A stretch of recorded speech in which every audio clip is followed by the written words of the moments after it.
Hello students, जय हिंद।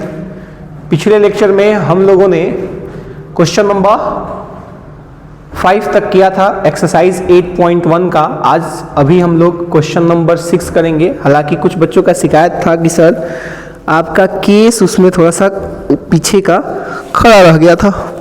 हम बोले ठीक है, अगले क्लास से कंघी लेके आएंगे। तो हम कंघी लेके आए, झाड़ लेते हैं केस क्या। चलिए आगे बात करते हैं कि 6 नंबर। तो एक्चुअली हम 6 नंबर रिकॉर्डिंग करना शुरू कर दिए थे और माइक का OTG जो मोबाइल का होता है उसको ऑन नहीं किए थे, तो फिर साउंड नहीं आया था। फिर से रिकॉर्ड कर रहे हैं, क्या करें। अब क्वेश्चन नंबर 6 जो है उसको ट्रिपल स्टार देते हैं हम लोग। अब कहिएगा सर इसको ट्रिपल स्टार क्यों देते हैं? जानते हैं, ये क्वेश्चन अगर 2 नंबर का या 3 नंबर का पूछे तो जो लोग बनाते हैं इस मेथड को ये स्पेशल केस मान के बनाते हैं और उसका सॉल्यूशन छोटा होगा। हालांकि कभी भी मैथमेटिक्स का रूल कहता है कि आप जनरल क्वेश्चन को जितना जनरलाइज रखिएगा उतना ज़्यादा अच्छा माना जाएगा। तो एक हम मेथड 1 से बनाएंगे जैसे बाकी लोग सॉल्व करते हैं, बनाते हैं, और दूसरा मेथड हम लोग का अपना होगा जो हम दिखाएंगे आगे। पहले इस मेथड से बनाते हैं। कैसे सॉल्यूशन करेंगे आप? तो आप कहेंगे कि sir let triangle ABC be a right angle triangle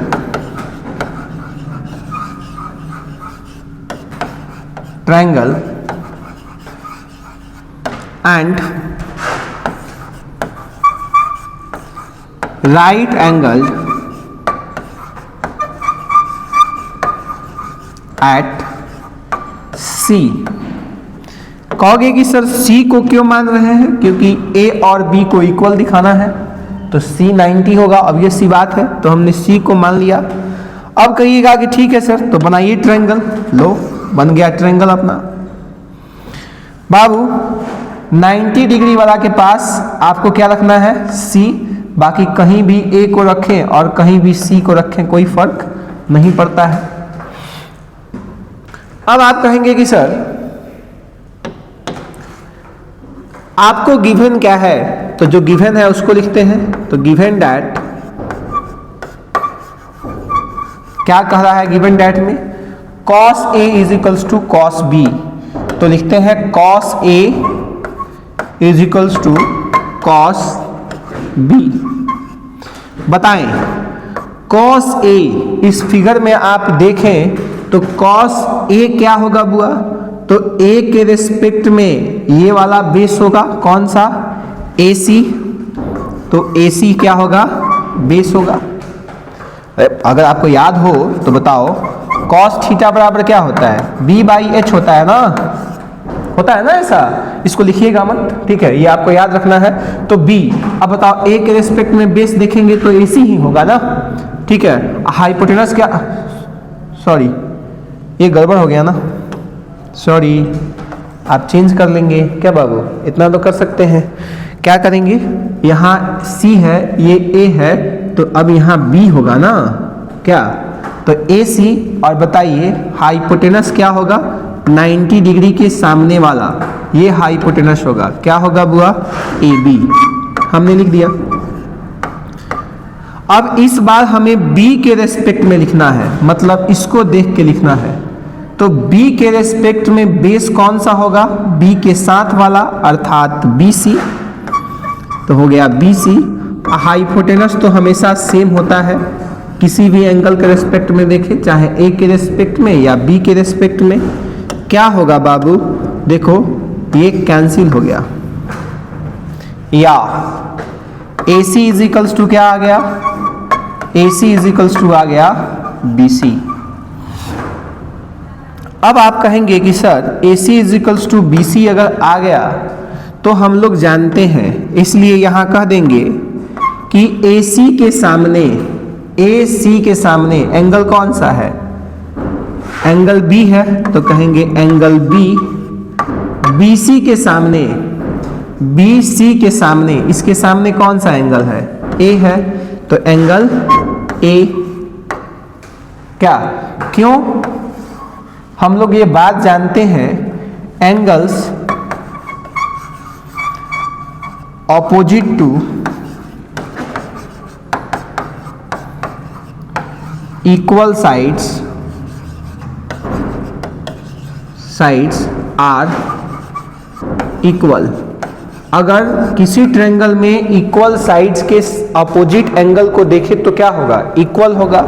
इसको ऐसे भी तो लिख सकते हैं, या पहले ए को लिखेंगे is equals to angle B, ये हमें प्रूफ करना था, हो गया प्रूफ। ये लोगों का तरीका है। किसका तरीका है? लोगों का। देखो इसका सॉल्यूशन कितना छोटा गया है, क्यों? क्योंकि हमने स्पेशल केस मान लिया है राइट एंगल ट्रायंगल, लेकिन क्या कहीं क्वेश्चन में राइट एंगल ट्रायंगल कहा है?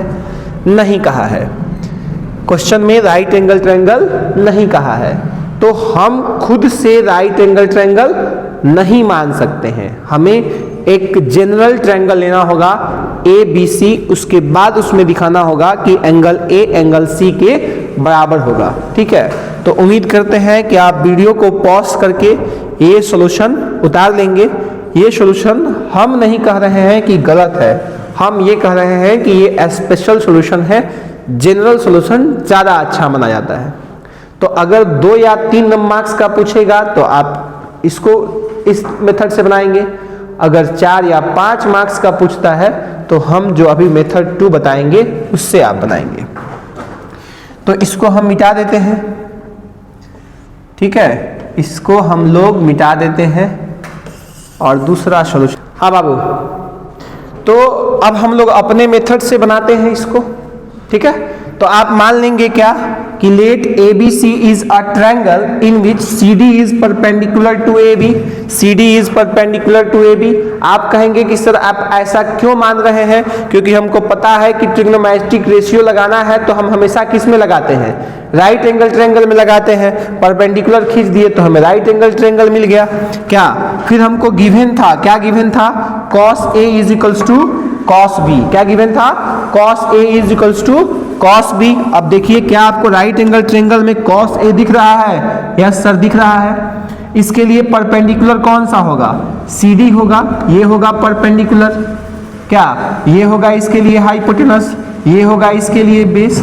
इस B के लिए देखें तो ये होगा परपेंडिकुलर, ये होगा बेस और ये होगा हाइपोटेनस। तो जरा बताएं, हम A के रेस्पेक्ट में लिखते हैं तो cos A बराबर क्या होगा? तो सर cos होता है बेस, बेस मतलब क्या? AD। तो AD बाई क्या? तो सर हाइपोटेनस AC। ओके, हाँ cos B बताइए बाबू, तो कहोगे cos B लिखेंगे तो बेस बाई हाइपोटेनस। अब इस बार इस वाले राइट एंगल ट्रायंगल में देखेंगे तो बेस बाई हाइपोटेनस क्या होगा बाबू? BD बाई क्या होगा? BC, यही होगा। कहोगे ठीक है सर, हम एक साइड लेके आते हैं, जरा ध्यान से इस लाइन को ध्यान से देखिएगा। हमारे पास AD था,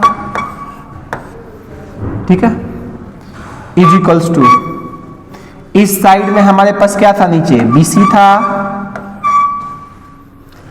AC इस इक्वल्स टू के इस साइड में डिवाइड में है, उधर जाएगा तो क्या होगा? मल्टीप्लाई में ऊपर आएगा। BD ऊपर है, इस साइड में कहाँ आएगा? डिवाइड में आएगा। ठीक है, AD और BD को एक साइड कर लिए और इसको हम लोग मान लेंगे क्या? K। क्या किए हैं? K बराबर क्यों किए हैं? ऐसा हमने माना है, ऐसा हमने मान लिया। अब आप कहेंगे कि अच्छा सर, तो यहाँ से AD बराबर कितना आ जाएगा धान?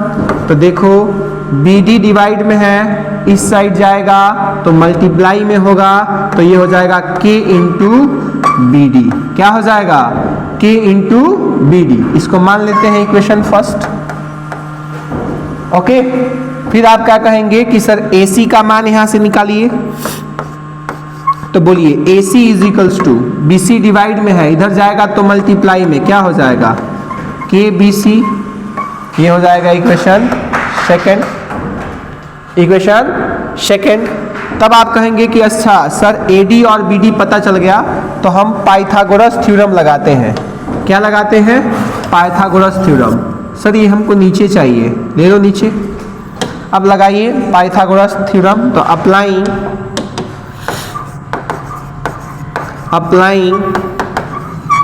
क्या?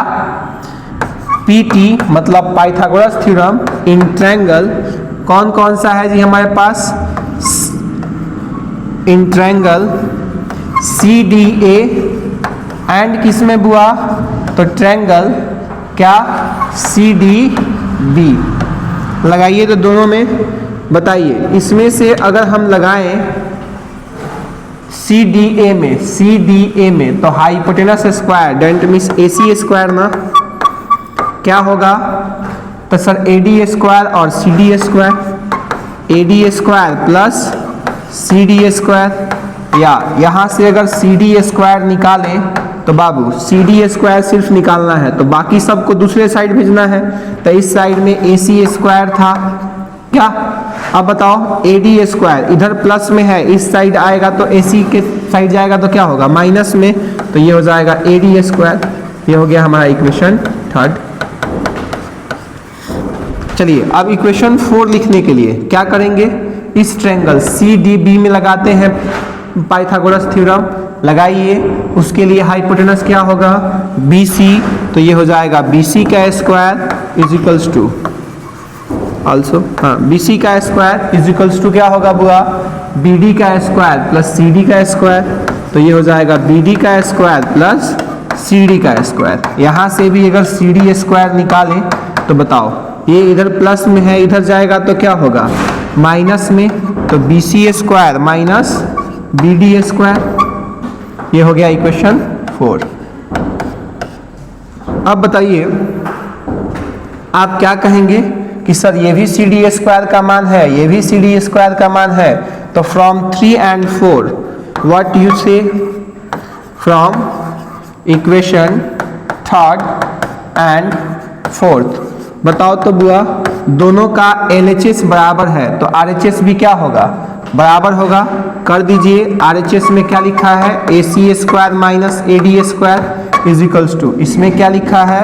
BC square minus BD square. यही लिखा है ना?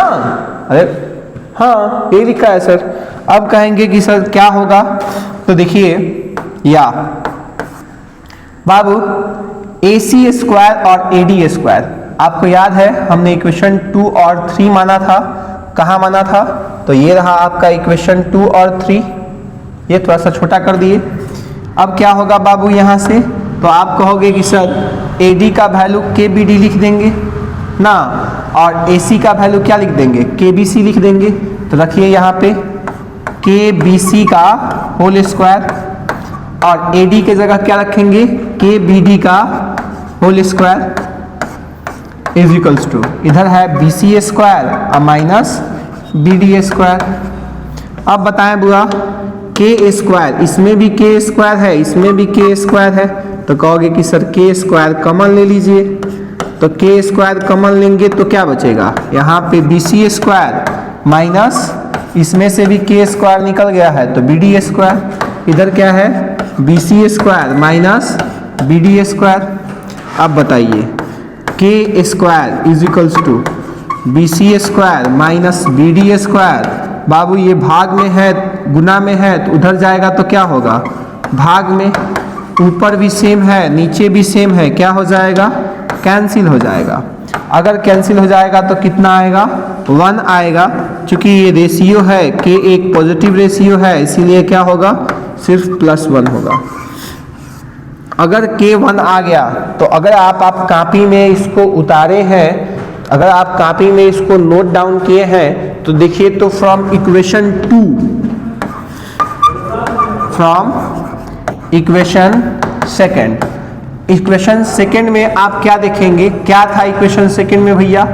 AC is equals to KBC। क्या था? AC is equals to KBC। तो AC is equals to K के जगह पे 1 और 1 इंटू BC क्या होगा? BC। आपको याद है कि हमने ट्रायंगल कौन सा बनाया था? कहोगे कि नहीं सर नहीं याद है। हम बोलेंगे कोई बात नहीं, हमारे पास अब टेक्नोलॉजी है तो हम इसको यहाँ से कॉपी करके यहाँ पे पेस्ट करेंगे और आपको दिखा देंगे कि देखिए क्या हुआ।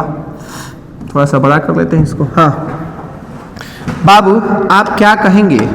आप कहेंगे कि अच्छा सर ऐसा है, तो देखिए AC के सामने वाला, AC के सामने वाला एंगल कौन सा है? B है, तो ये हो जाएगा angle B equals to BC के सामने वाला एंगल कौन सा है?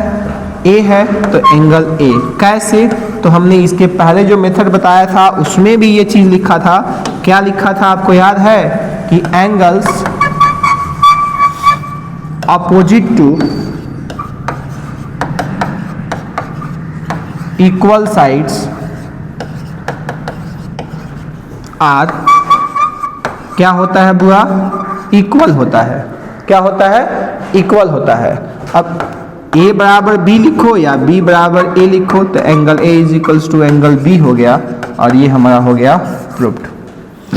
दोनों मेथड से हमने आपको प्रूफ करके दिखा दिया। अब आपको ये भी सीखना है। अगर आप क्लास 10th में है तो आप कहेंगे कि चलिए सर ठीक है, फर्स्ट वाला भी सही है, कम टाइम लग रहा है, तो भाई मार्क्स के हिसाब से होता है ना कि आप कितने वर्ड में अपना आंसर देंगे। अगर ज़्यादा मार्क्स का पूछता है तो आपको बनाना पड़ेगा। और हायर एजुकेशन जब आप जैसे गेन करेंगे तो फर्स्ट मेथड को वहाँ पे क्रश कर देंगे सर, जो भी होंगे काट देंगे। कारण क्या है कि हमेशा जनरल मेथड ही फॉलो करना पड़ता है, स्पेशल केस नहीं लेंगे हम। ज़्यादा प्रेफरेंस किसको देंगे? जनरल को। अगर राइट एंगल ट्रायंगल नहीं कहा है तो हम एक जनरल ट्रायंगल लेके इसको सॉल्व करेंगे। उम्मीद करते हैं आपको समझ में आ गया हो। जो कि दो मेथड से बना रहे हैं तो इसमें थोड़ा सा ज़्यादा टाइम कंज्यूम किया है। अगर ज़्यादा टाइम कंज्यूम किया है तो हमको भी क्या है कि डर लगता है। हाँ, छोटा छोटा रिकॉर्डिंग करके डालेंगे तो आप लोग पूरा देखिएगा, अदरवाइज स्किप करके भाग जाइएगा तो व्यूज कहाँ से आएगा? व्यूज तो देना है, ठीक है। तो चलिए, अगर आपको पसंद आता है हमारा पठन पाठन तो इस वीडियो को लाइक कीजिए, शेयर कीजिए अपने मित्रों के साथ, ताकि इस चैनल का ग्रो कर पाए हम लोग। अगर मेरा ग्रो होगा तो आपका ग्रो होगा, खुशी मिलेगा तो एकदम एनर्जेटिक होकर पढ़ाएंगे। बहुत बहुत धन्यवाद। जय हिंद।